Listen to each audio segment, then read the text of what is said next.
Webcam. Hello, everybody. Welcome again back to a presentation of Chapter 2 in Jannach, Jannach's German for Reading Knowledge course. As you may have remembered from our initial session reviewing and looking at the grammar in Chapter 1, this Quintessence series is is a way to introduce and to preview the material, especially the grammar in each of these chapters, as a way to highlight the sorts of things you have to look at and actually to introduce them as to their importance and significance for learning the language. So here we have Chapter 2, and this is a quintessence for the second lesson, Chapter 2, which introduces the nominative and accusative cases. So remember in Chapter 1, we just learned the gender of nouns, the the patterns for the masculine, feminine, and neuter. And so it's good to go back and review those several times. Throughout the first 5 or 6 or 7 chapters until you get a feel for that. Because when you get a real good feel of the patterns and understand those patterns, then you can probably end up identifying maybe 80% of the nouns right off the bat as being one of the 3 genders. So it's that skill that we're trying to develop for identifying those. So again, this is Ron Ditmars. I'm talking to you from the Erasmus Academy Recording Studio in Brooklyn, New York. And our guest speaker today is Angie. Angie, you want to say hello? Hi, I'm Angie, and I was with you for the first chapter, but I'm here again. Just as a reminder, I'm a student at Gateway Seminary in California studying theology, and I just completed the 8-week summer course in German. Great. Okay. Fantastic. And she did a great job too. Okay. Oh, thank you.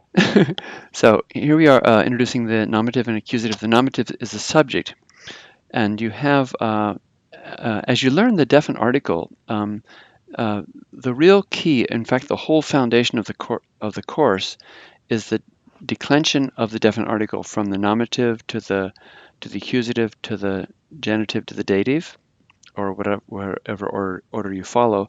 But that will indicate to you the role of the word in the sentence, because German, as opposed to English, which is it gets its meaning from the order of the words as a linear language like French. In German, you can start with the direct object, or you can start with a dative as a way of providing additional nuance of emphasis. And often sentences will do that. So identifying the subject, and then the subject is sometimes tricky in German sentences, but we'll figure out ways to do that. So here you have the definite article of the nominative, der, die, das, die. You just repeat that. Der, die, das, die. Good. And then the accusative, den, die, das, die. Den, die, das, die. So when a noun is in the accusative case or the direct object, then it will have the definite article as den. But otherwise, these are the same for the nominative accusative, for the feminine, neuter, and the plural. Okay, let's take a look at some examples of the nominative.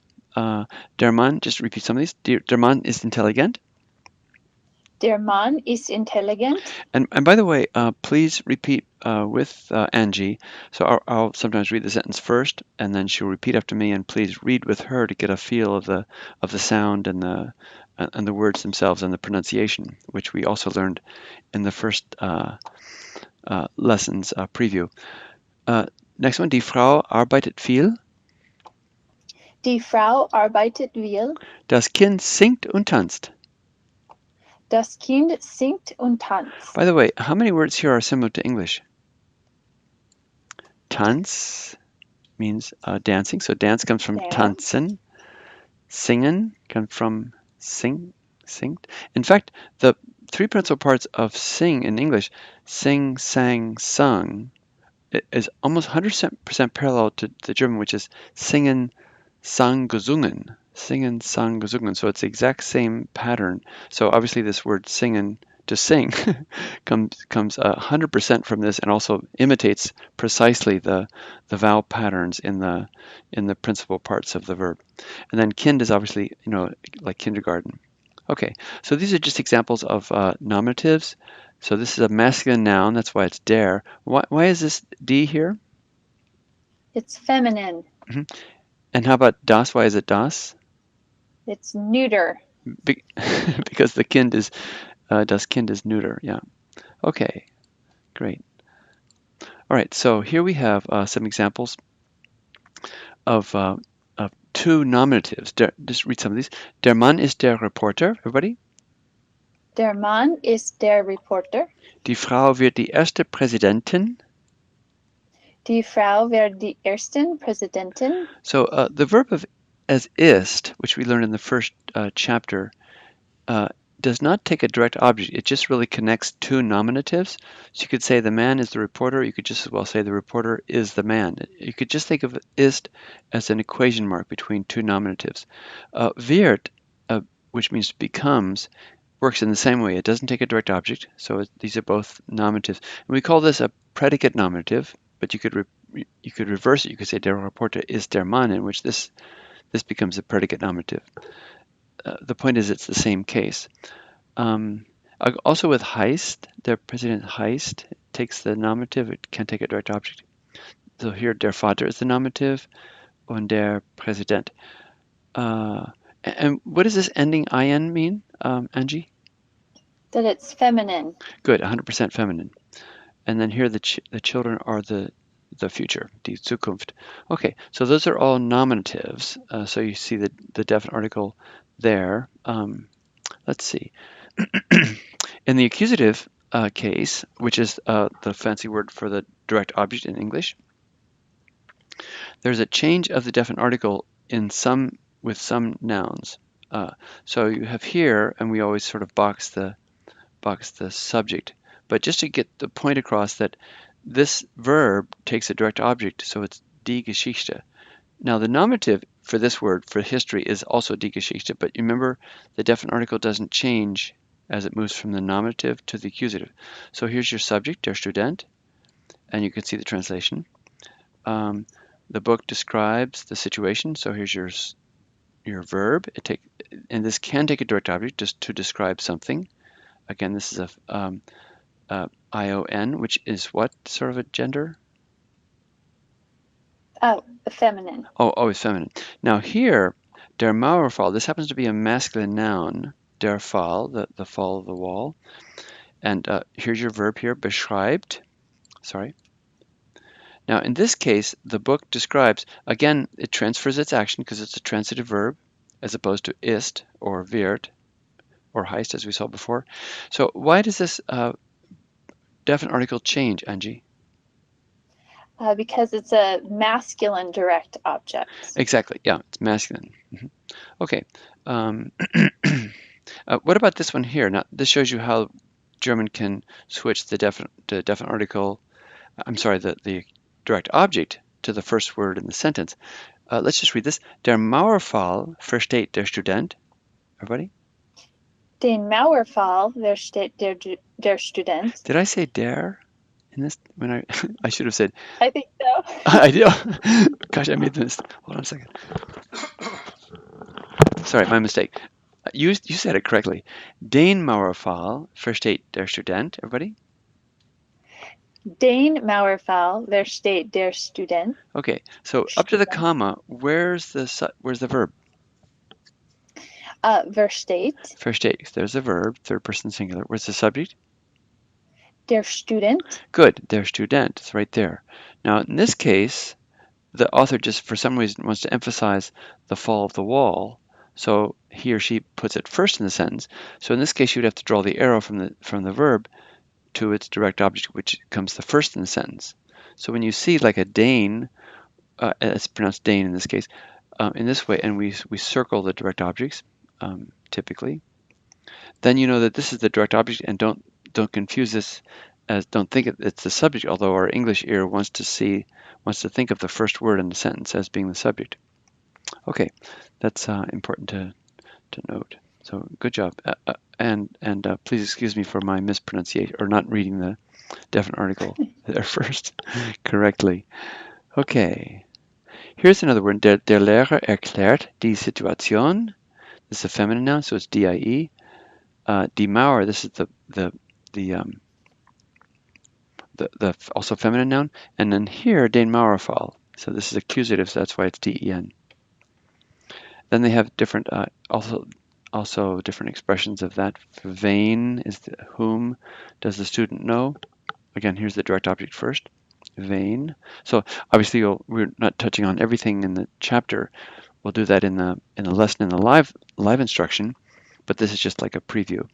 So the infinitive is formed with en at the end. All infinitives will have an en at the end. So gehen, let's read some of these. Gehen, kennen. Gehen, kennen. Sagen, liefern. Sagen, liefern. Handeln. Handeln. Okay, so always with en at the end. And here are some words that you, again, will probably recognize. Let's see. What do some of these words mean? Stoppen. To stop. Trinken. To drink. Enden. To end. Salzen. To salt. Yeah, I think so. Yeah, that's right. Yeah. Singen. To sing. Schwimmen. To swim. Good. Waschen. To wash. Okay, good. Now, especially words that have, so those are all very cognate to English words, English i.e. coming from those words, but any infinitives that have an I-E-R-E-N are almost identical. So how about demonstrieren? What does that mean? To demonstrate. Good. How about dokumentieren? To document. Mm-hmm. How about rehabilitieren? To rehabilitate. Nominieren? To nominate. Good. All right. 100%. Okay. Just like in class. Okay. Oh. Here we go. Except not quite. Yeah. Here we have the beginning, the first time we've seen the conjugation of the regular verbs. And this we'll also see a little bit later when we go through the workbook. So the endings of this are E, ST. Remember, this is a sagen. So the way that you conjugate it is you take the en off and add the personal endings. You know, conjugation, actually, the JUG in conjugation comes from the word to yoke, or actually yoga, because you yoke together with an instructor or a master or a guru. And so a conjugation is really yoking together, joining together an ending onto the verb. So that's you radical etymologists will be happy to hear that. Sorry. Okay. So then you have saga, sagst, st, then just the t third person singular, and that's for all three different forms: sie, s, or he, she, or it.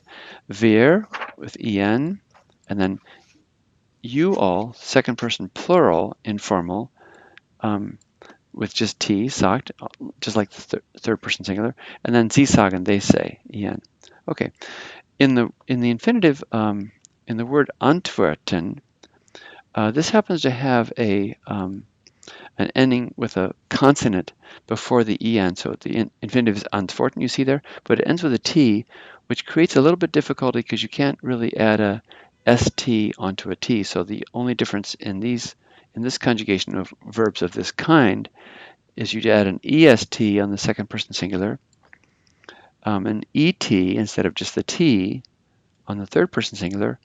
This is the same, this is the same, and this is the same. So just these two you need to pay attention to, just for slightly different endings on the verbs.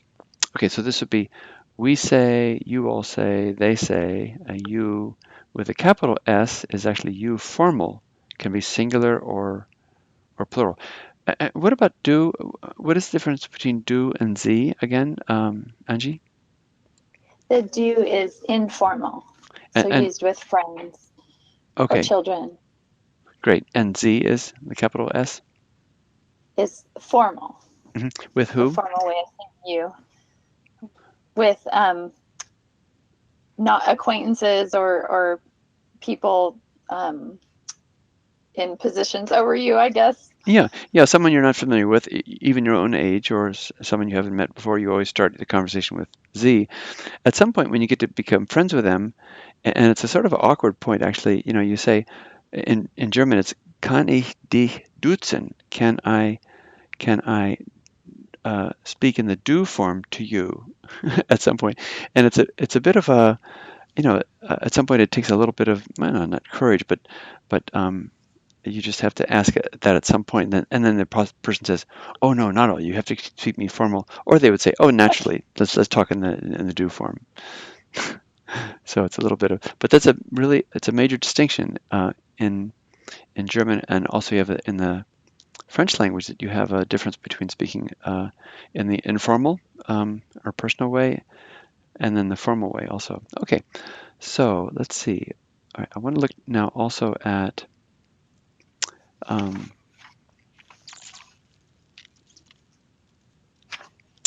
okay, here's the present tense of haben as a preview. Ich habe, again, the infinitive is haben, to have, and our English verb comes directly from that, obviously. Ich habe. Here you have the same endings, habe, hast, ht, and then just t, and then en, t, en. Let's read this. Ich habe, du hast. Ich habe, du hast. Sie hat.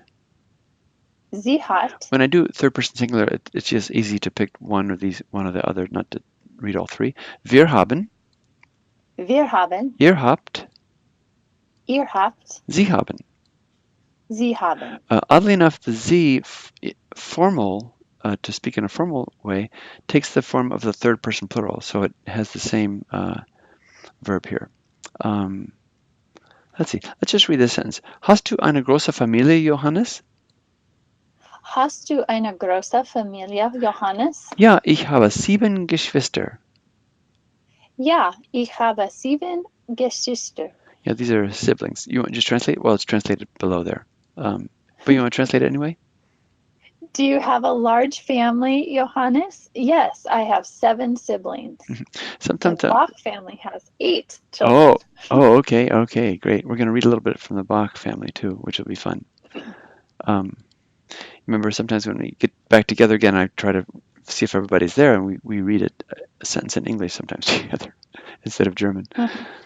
Okay, great. Then they introduced you to the metric system, ein Gramm, ein Pfund. You can go through that.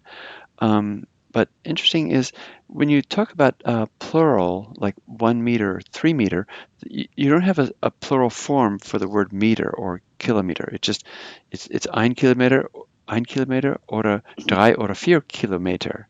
That doesn't change if it's more than 1, which is sort of odd. Here are the cardinal numbers, like 1, 2, 3. Let's read these. Ein, zwei, drei.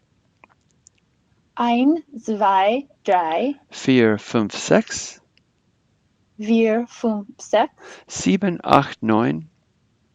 7, 8, 9. Then when you get to the teens here, it's 13, which is 3, 10, 13, 14, 15. Do those? 13, 14, 15. When you come to the 1 and 21, they actually say 1 and 20. They always read this first one, this digital, first, and then the 20, or whatever it happens to be. So this is 1 and 20. 21. Go ahead. 21. 41 would be 41. 41. So they do that for all the numbers. So 4 and 44 would be 44. 44. 47 would be 47. 47. Okay, great. Just a little bit of a peculiarity. Okay, again, the vocab. Let's see words that are the same. Blut would be das Blut. Similar, das Buch, denken, europäisch, obviously, Familie. See, a lot of them that are, so all these words in English come from the German side. Geld, so from gold, like related to gold.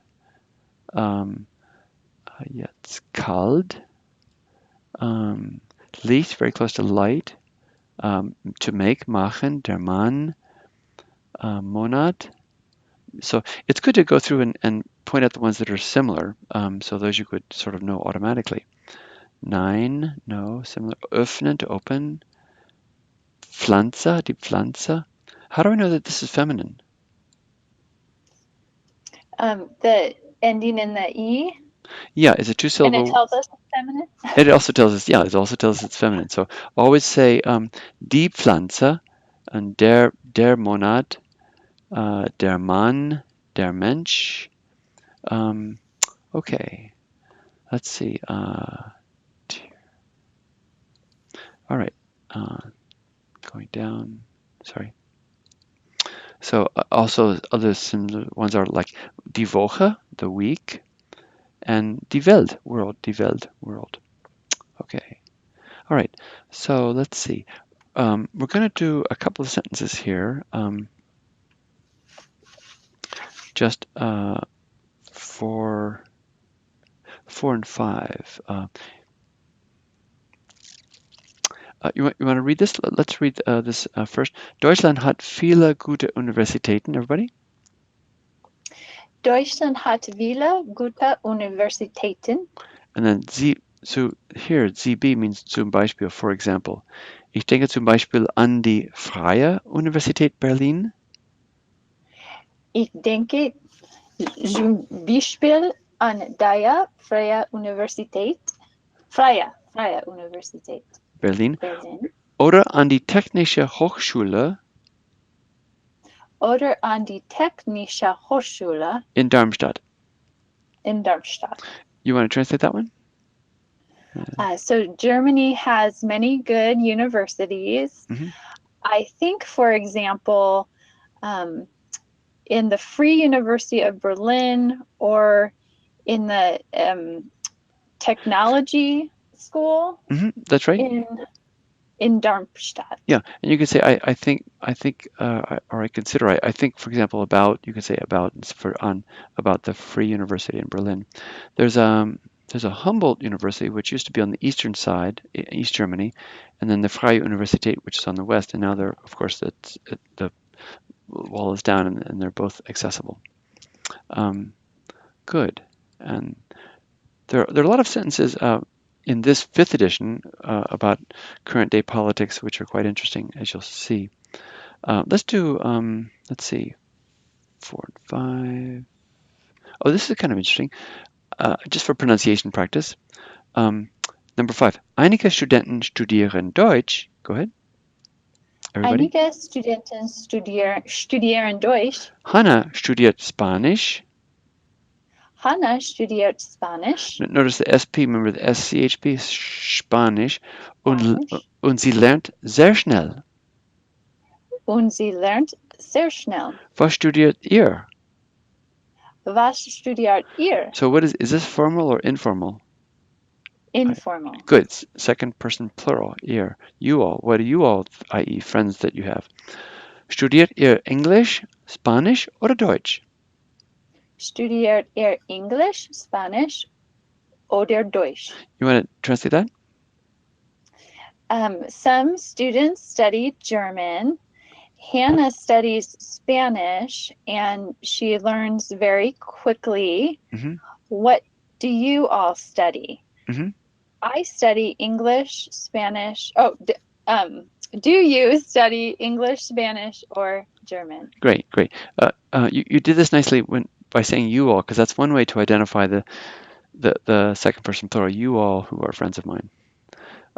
Good. And then let's see. Is there another one here that? Okay. Let's see.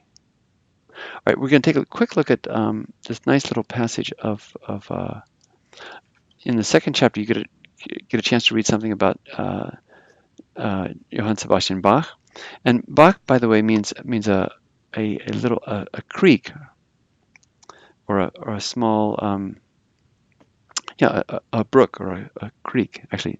Das Bach. Okay.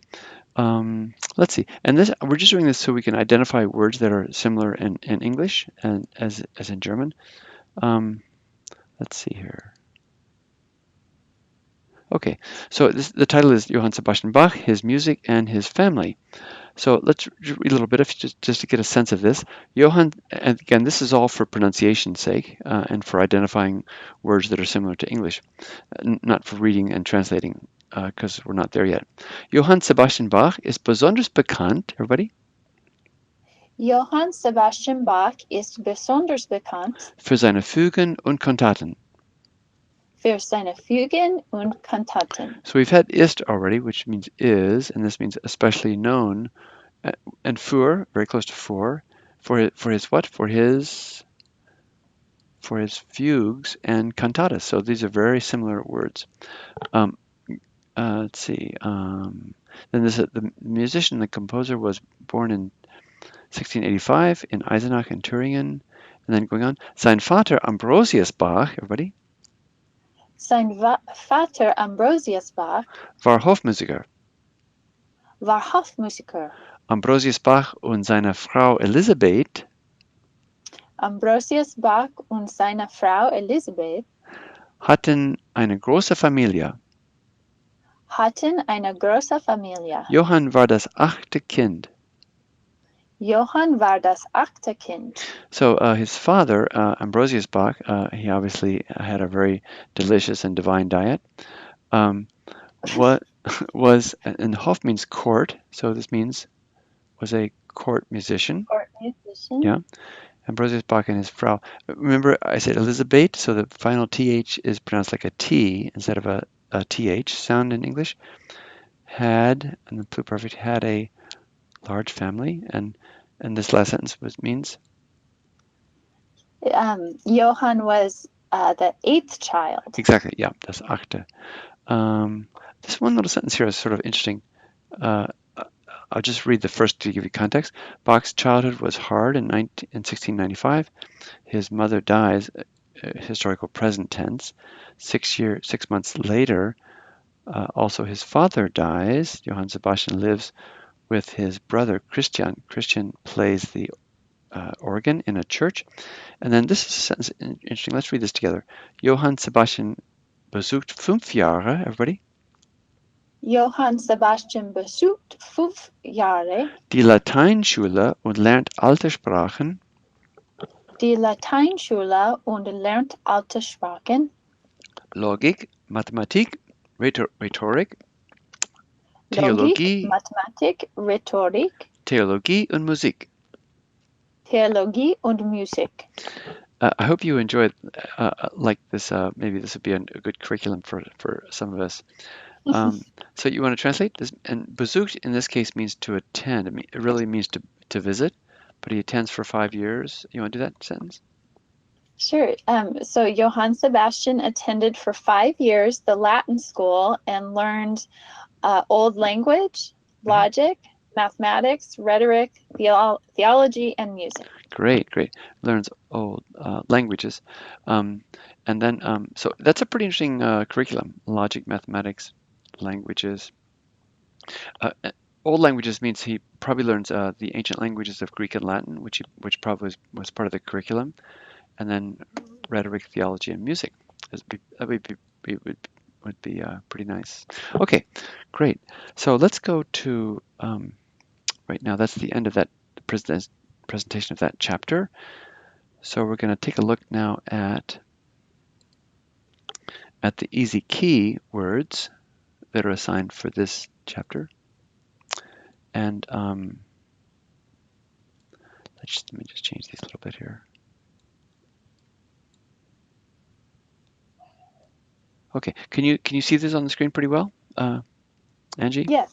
Okay, so this again is, as I mentioned in the first recording on chapter 1, the easy key to German vocabulary is really a way to see the connections between German words and English words. So, and there's a lot of etymology that's described, a lot of information that you see here. The second column just indicates the exact meaning of the word, the German words on the left. And then to the right are comments or information on where the word derives from. For example, arm, and some of this information I wouldn't know, or one wouldn't know initially, meaning poor, has some connection to eremite or hermit, and this derives from the Greek eremites. So this means derived from the Greek language. And so the two words you need to learn initially, and I think just you learn the words that have the asterisk to the left of them, and also a small dash. So this is die Armut, the poverty related to arm, being poor. Now arzt, we think of a doctor, we would normally think that the word has some connotation to medical practice or healing skills, but it really just comes from, as indicated here, and sometimes I'll put in the annotated version an exclamation point where I think there's some outstanding or quite stunning connections made. But it really means arch, as an archduke or principal or chief, from Greek archein, to be first. Iatros eventually means the doctor. So it really means just the first or the most important. It has nothing to do with our word doctor, which actually is to teach, docere, right? So words that are related to it, and it shows you here. Let's see if I can probably point out here better, more easily. You have here OHG, which stands for Old High German. This comes from the Greek, as indicated to the right. And then these are the words you have to learn. Let's read these. Die Ärztin. Die Ärztin. Ärztlich. Ärztlich. Die Arznei. Die Arznei. Always remember to read the definite article with the noun. So this is obviously related to the doctor, Arzt, die Ärztin, ärztlich. Okay, this is the next one that's quite interesting too. This Auge, die Auge. Let's see here. Okay, so it comes from and there's not a connected line here, so that means that this word here, die Auge, the eye, compare Anglo-Saxon and late German, is also related to Eugen, to look at fondly at someone, which it really means. So, but now ereignen, which is a very common verb to come about, or das Ereignis, the occurrence. If you learn this separately, you have no idea that it's connected to Auge, but it really means to come before one's eyes. So something that occurs is that which is observed before your vision, before your eyesight, or before your eyes, actually. So that's where Ereignis, das Ereignis, comes from. So you could put these together as a sort of mnemonic device for then learning these set of words. Again, in this source, this line here is separating these two groupings of words doesn't come to the end if there is some etymological connection to them, and this is genuine. Just like here, to eye and ogle, to ogle someone, to look at them, has a relation in English as well. Here we have the word Bach, which we saw, der Bach, and Brook, Beck. Okay, and then backen, to bake, very similar to English, backen. Let's just read these. Das Gebäck, everybody? Das Gebäck. Yeah, the pastry, related to backen, simply. Bad means bath, very close to English. So let's read these. Baden, der Badort, die Badewanne. Baden, die Badort, die Badewanne. You made a mistake here, like I made a mistake earlier. Der Badort, because now here's another principle here. This is a neuter noun, das Bad, but since Ort, which means a place, is der Ort, it makes this whole word masculine. So the gender of the noun is determined by the gender of the last. If it's a compound noun, by the gender of the second word there. Just like Badewanne, Vanna is a feminine noun, and then the whole word becomes feminine. So we're basically learning a lot of vocabulary skills, and it's not just an issue of learning a number of words. Did I say das Badort? Is that what I said? I think you said das Badort, yeah, but I made a more egregious mistake much earlier. So you're way ahead. Oh. Okay. Here's another word which is really fascinating. Die Bahn, and you have die Bahn means a path of track, but it also means the train. So the basic meaning is that to path or to track track down something. So bahnen really means to, as it says here, to clear or open a way. Just one second.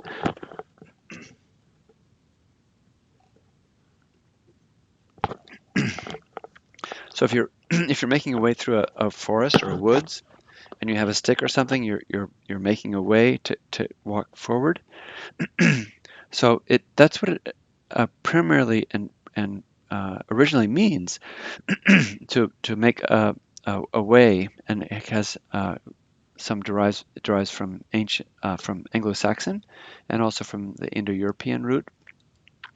So if you think of walking through woods and making a way with this verb, then that's actually what a train does. It makes a way through through a long distance. Um, and you have actually, if you make the way long very many times, and this is Goethe has a great description of how some of these amphitheaters are created. I mean, the evolution of an amphitheater. So you would clear a path if you go to a certain place, and let's say that the actors and the theater decide to come to that same place in the woods or in the field numerous times, or they decide to establish there, then more people would be making a way through the forest or hillside area to that particular place, and eventually uh, um, a, a theater or a stage is developed. So here you have a platform. So this Bühne, die Bühne, which we would learn separately uh, as a single word, but if you knew that its connection to Bahn was very direct, then you would have a sort of an image of remembering that word Bühne, the stage, which people over and over again went to. And Goethe describes the amphitheater as in Verona, especially as in Italy, of people coming to the same place over and over again. And finally, there's so many people that they have to build little stand places to see above the people in the front. And then they have to build further sort of a stage work that more people can see. And finally, a whole amphitheater grows that with where thousands of people can come to visit. It's kind of a funny thing. Okay, don't want to go too much into that, but just very interesting. So we always have during our class a time for the students to talk about some of the interesting connections that they see. Here's one here, Bare. So the Indo-European root is Bher, to carry. You also have fair, pharaoh in Greek, which might be related to it. To bear, to born, to be born, etc. So this is a bier or a stretcher upon which a corpse is carried, and then but then these words here are related to it. So how you carry oneself, to behave or act, gebaren, and then these words das Gebaren, the behavior, and die Gebärde, a gesture or gesticulation. So if you know that these are connected to one another, they're sometimes easier to learn those. Okay, so and then we go to the easy stem, the 100 stems. Let's see here. In this case, the stems just 5 and 6 are to be assigned. Again, this is always following the principle of learning words in word families. And by the way, please feel free to stop the recording, to go back, or to move it forward to whatever you would like to listen to, or whenever you want to take a break, obviously. So we haven't had this yet, but this 100 stems word list sometimes gives the 3 principal parts of a verb, which we haven't come to yet at all, so that they happen to be for the verb to ask and to plead or to request, bitten, bat, gebeten. Bitten, bat, gebeten. You want to read those 3?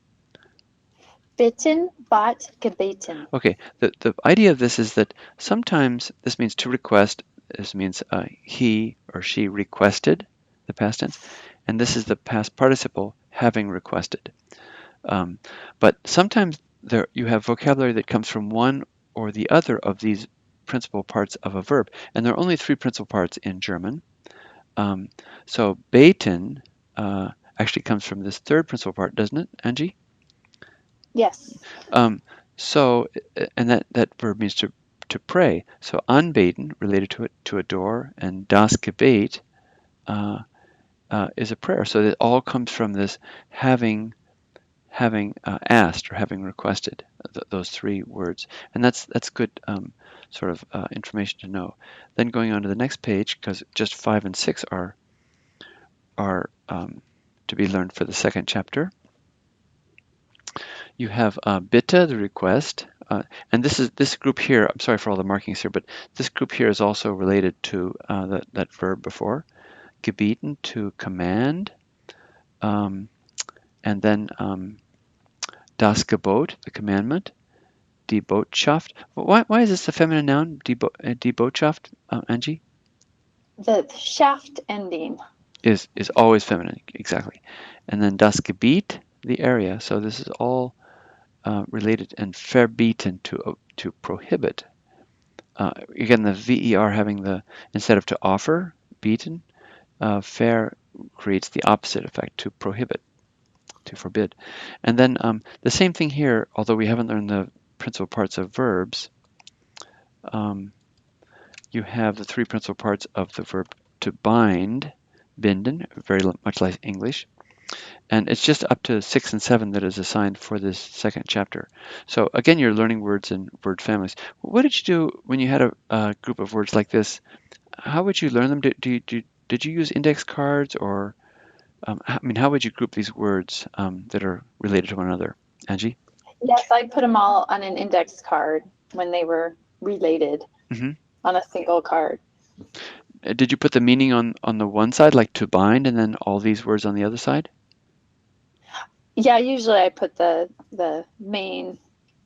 core word and then wrote the related ones on the back. Okay, great.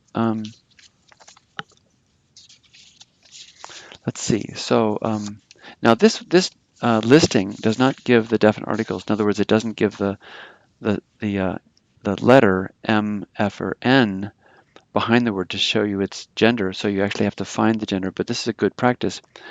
What about verbs, Angie, that have three principal parts? Would you put those sometimes on cards? Yes, yeah. Anytime I had a verb. So this means to bind, like English.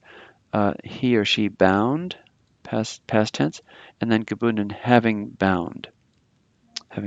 So this would be der Band, and you might have to look this up because this doesn't give you really a clue what gender it is.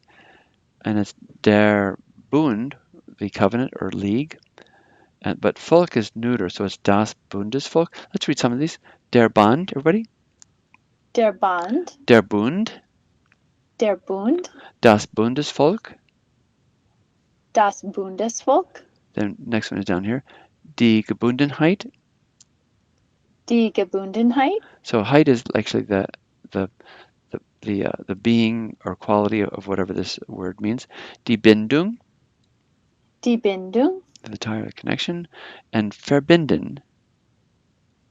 And verbinden. So infinitive with en ending there, so to connect. So all these words are really, obviously very closely related. And if you were to learn these words separately, like if Gebundenheit or verbinden were in a list and they were just randomly ordered, you'd have to learn each one separately. But now that you're learning in word families, you can really pick up this whole group at once. You might forget one or two of them, but if you go back to this, you can start get very good educated guesses as to what they might mean that way. So that's the end of that one, of 100 stems. Well, thank you very much, 100 stems. I appreciated your company. Okay, so now this is the last part that we'll work through.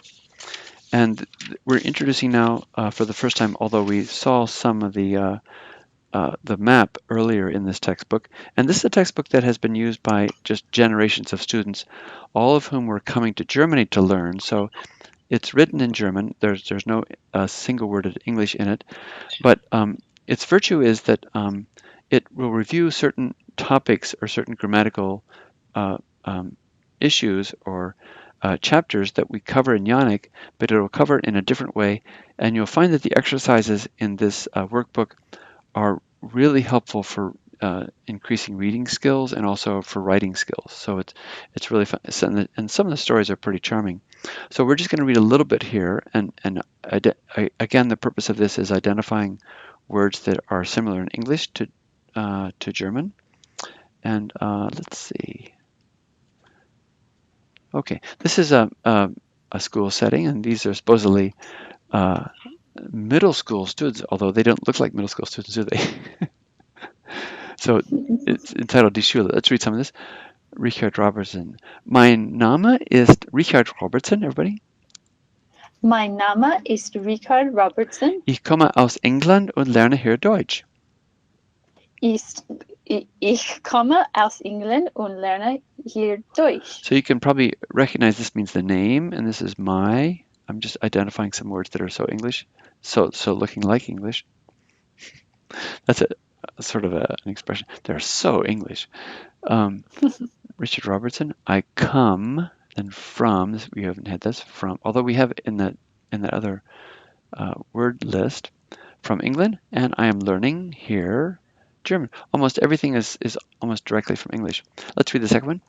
Ich bin auch ein Schüler, everybody. Ich bin auch ein Schüler. Und gehe hier in die Schule. Und gehe hier in die Schule. Mein Name ist Peter Karlich. Mein Name ist Peter Karlich. Better pronounced. Richard ist mein Freund. Richard ist mein Freund. Wir arbeiten oft zusammen. Wir arbeiten oft zusammen. You want to translate that second? Well, translate the first part and then also the second part. Okay, so my name is Richard Robertson. I come from England and learn here German. Great. I am also a student and go here in the school, or to the school. My name is Peter Karlis. Richard is my friend, and we work often together. Great. And obviously you haven't learned the vocabulary in this, but you can still make out quite a lot, as you can see. And the purpose is, again, just to identify how closely English is related to German and the similarity of words. Okay, so this would be a paragraph that you would read through. And then, again, as Chapter 1 and Jannach introduced the definite article, you see here again, der Schüler, das Heft, die Schule. It's a masculine noun, feminine noun, a neuter noun, and feminine. And plural is die for all genders. This introduces the indefinite article, which means a. And you have ein, which we haven't yet in the Jannach textbook. Ein Schüler, ein Heft, eine Schule for feminine. And then the word not one, nicht ein, means kind. So this means no pupil, no notebook, no school. There's no school now because it's after June 25th. Everyone is swimming in pools somewhere. Okay, let's see. Okay, now here also, just like in this current chapter where we learn the conjugation of sagen, it introduces it again. So you have, and here it's very well laid out because you have the endings separated from the main stem of the verb. So ich sage, du sagst, sagt. And it also introduces at the same time the variation where a verb stem will end in a consonant and the two changes that occur there. Okay, and then the conjugation of the verb to be, which we had also. Now here the personal pronouns is what we haven't had yet. And sometimes this textbook will work a little bit ahead of the Jannach textbook, but mostly behind it. So we really have a chance to work very steadily and developing skills. So this is introduced, whereas you don't have it introduced until a little bit later in Jannach. The personal pronouns standing for a noun. So let's read this. Hier ist der Lehrer, arbeitet viel. Everybody? Here is der Lehrer, arbeitet viel. So it's use he. This is he, it, and she, because Lehrer is masculine. Wo ist der Bleistift? Liegt hier. Everybody? Wo ist der Bleistift? Liegt hier. So Germans would make the mistake because they always have the connection between the personal pronoun and its antecedent with regard to the gender, because Bleistift is masculine. So they would say, if you were translating that sentence in English, they would say, "Where is the pencil? He lies here." And that would be strange, sound strange to our ears because we always, for anything impersonal, we say it, it. But Germans use the personal pronoun which agrees in gender with its antecedent. Let's do the next one. Das Kind ist fleißig, which is industrious or diligent. Das Kind ist fleißig. Es geht in die Schule. Es geht in die Schule. So it is the neuter for it and refers to the child, which is a neuter noun. Das Heft liegt dort. Everybody? Das Heft liegt dort. Es liegt nicht hier. Es liegt nicht hier. Why is it es, Angie? Because it's neuter. Mm-hmm. Because its antecedent is neuter right here. Das Heft right here. This is what. Right. Die Lehrerin kommt aus Berlin. Die Lehrerin kommt aus Berlin. But by the way, these personal pronouns agreeing with their antecedent is actually quite hard to get a hold of because we're so used to just saying it for anything that's not a person or a or someone. Okay, let's see. Aus Berlin. Sie fragt viel. Sie fragt viel. You want to translate that? The teacher. The teacher comes from Berlin and she answers much or asks much. That's right. She asks a lot or much. The next one. Wo liegt die Stadt Berlin? Wo liegt die Stadt Berlin? Sie liegt in Deutschland. Sie liegt in Deutschland. So where does the city of Berlin lie? And then here you have sie. Again, this is hard to get a hold of. It just means it because the Stadt is feminine. Okay. Then it introduces you to the second person, du, ihr, sie, either formal or informal. And so here you have Peter, Paul, und ich sind Freunde, which means they're going to talk in the second person, either second person singular or second person plural. Ich frage Peter, gehst du in die Schule, everybody? Gehst du in die Schule?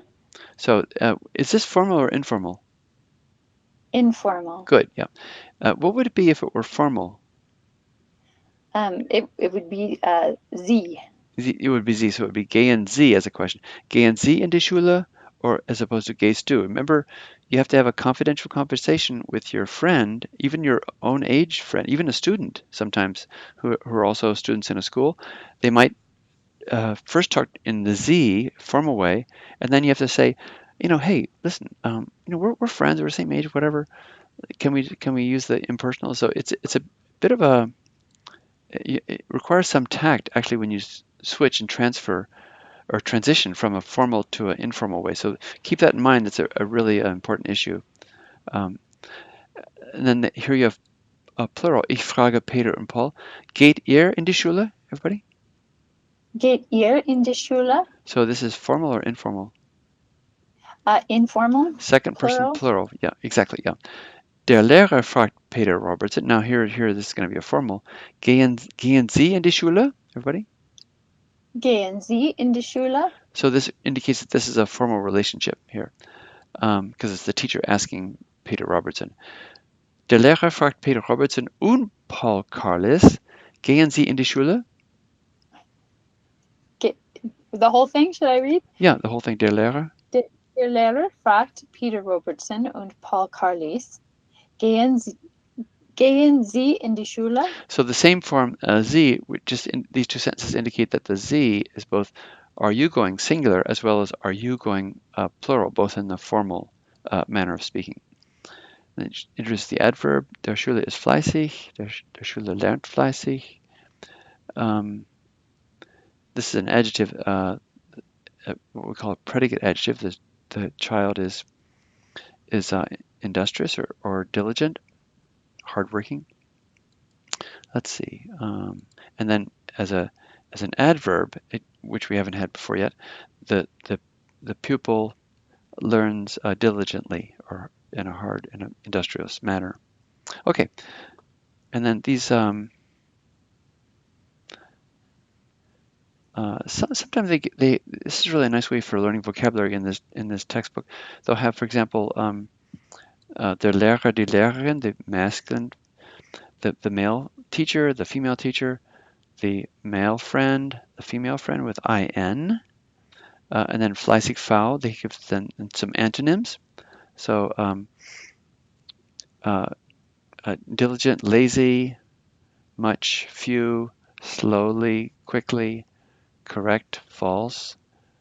And then here's a combination of two words. This is a neuter noun, and here's a feminine noun. So what's the gender of the whole word, Angie? Feminine. Feminine. Why? It's usually the gender of the second part of the compound. Good. Yeah. Not usually. Always. Always. Okay. Great. I like getting along the way. Okay. Now this is the assignment numbers 1 through 9 to do for the second lesson. So we just up to here, and I just want to do a couple and show you as an example of how this would work. So all you have to supply is er, s, or z. And so you have to know if and this is all in the nominative case only as subjects. So let's do the first one. Here is Peter. What would you fill this in? Ist mein Freund. Good. Since this is a masculine noun, you have to use er. Next one. Herr Müller ist mein Lehrer. Kommt aus Berlin. Ist Frau Meier eine Lehrerin? Ja, sie ist eine Lehrerin. Great, because you're referring back to the female teacher with IN. So you supply here, sie ist ein Lehrer. Let's do one more. Wo liegt das Buch? So that would be es liegt ihr. Exactly. Das es liegt. So it lies here. Good. So remember, always these pronouns have to agree with the gender of their antecedents. So that's how you would do that one. And I think that's you've come a long way, everyone, in listening to this rather long introduction to Chapter 2.